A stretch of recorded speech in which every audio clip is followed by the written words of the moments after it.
O mundo é ansioso, haja vista a ascensão contínua das ações de companhias farmacêuticas que produzem remédio contra a ansiedade.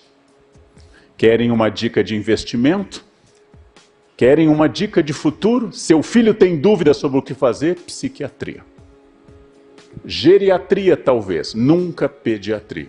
A pirâmide etária está mudando, não há futuro para pediatras, há muito futuro para psiquiatras e geriatras. O mundo mudou bastante, ficou mais acelerado, e como eu costumo dizer, o mundo para o qual eu me preparei não ocorreu. Eu tive excelente formação no meu Rio Grande do Sul natal, tive excelente formação na USP, estudei fora, especialmente França e Estados Unidos. Nenhum professor me preparou, por exemplo, para a iluminação de live. Então, a primeira característica deste mundo que acelera o processo de transformação e que vai atingir o líder é a capacidade de acompanhar mudanças que não são mais geracionais. Acompanhem, durante séculos a humanidade escreveu com penas de aves, como gansos. A partir da Revolução Industrial surgiu a ponta da pena. Então, a primeira característica deste mundo que acelera o processo de transformação e que vai atingir o líder é a capacidade de acompanhar mudanças que não são mais geracionais. Acompanhem, durante séculos a humanidade escreveu com penas de aves, como gansos e cisnes. A partir da Revolução Industrial surgiu a ponta da pena de aço. No fim do século XVIII, molhava-se no tinteiro a ponta da pena de aço, depois de mais de 1000 anos de uso de plumas de aves. No fim do século XIX, surgiu a caneta tinteiro, já com a própria bombinha dentro da caneta. Na década de 1930, surgiu a esferográfica. Entre uma coisa e outra, no mínimo 50 anos. E hoje, quando você leva seu iPhone do ano passado, porque ele tem um problema, o homem olha para você como se você apresentasse uma tábua de argila com escrita cuneiforme. E aí eu começo dando um primeiro conselho que não é filosófico, nem histórico. Eu dou um conselho absolutamente da minha avó, uma imigrante alemã, que passou a vida inteira quase no Brasil. Não toquem tambor para maluco dançar. Não toquem tambor para maluco dançar. Quando alguém começar a berrar, a adjetivar, com os olhos irritados, vão se afastando lentamente, concordem, tenham reações bovinas, e saiam correndo, Não discutam com pessoas perturbadas. Não discutam com pessoas perturbadas. É perda de tempo, perda absoluta de tempo. Então, nesse quadro político instável de ódios, evitem o ódio, não cultivem o ódio. O ódio vem às pessoas, não compartilhem. Há um conselho que eu ouvi na Ásia de um budista que dizia: o ódio é um veneno que só funciona se você beber. Se você precisa aceitar o ódio do outro. Afastem-se disso, porque tem tanta gente interessante, tem tanta gente desafiadora, que as nossas dúvidas têm que ser de várias ordens. Nossas dúvidas são lícitas, são boas, mas nossas dúvidas não podem ser longe da ética, não podem ser longe de princípios. E como eu digo aos jovens professores que eu formo na Unicamp, um conselho que eu escrevi no livro Conversa com um Jovem Professor, é muito importante que em uma sala de aula exista ao menos um adulto. É bom que esse adulto seja o professor. É muito importante que num ambiente, por mais que tenha gente brigando, destruindo e gritando, que eu redobre a minha capacidade de ser pacífico.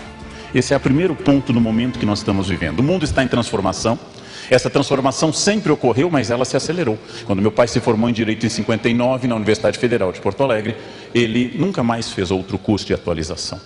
Ele nunca fez MBA, ele nunca foi em busca de outro curso, porque naquela época as pessoas se formavam e assim ficava. O tempo era um tempo repetitivo. Hoje isso não é mais verdade. Hoje, se você já está formado, tem necessidade de mais cursos, de mais atualização. Aquela época passou.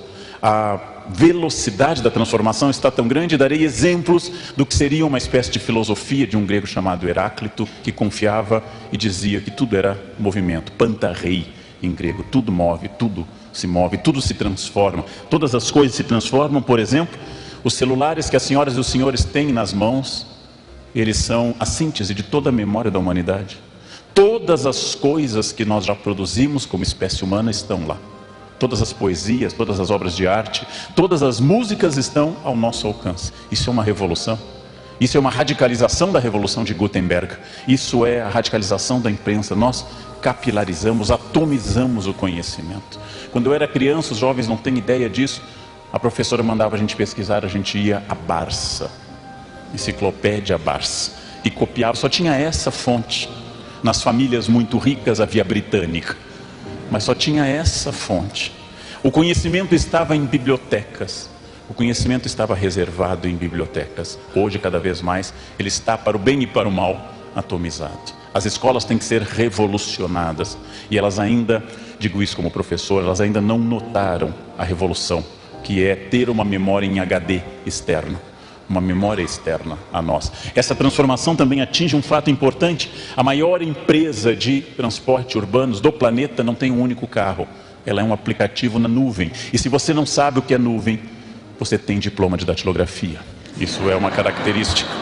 Você não sabe o que é nuvem, pensa em nuvem e acha que é um fenômeno meteorológico, você tem diploma de datilografia e fez o SPB na escola.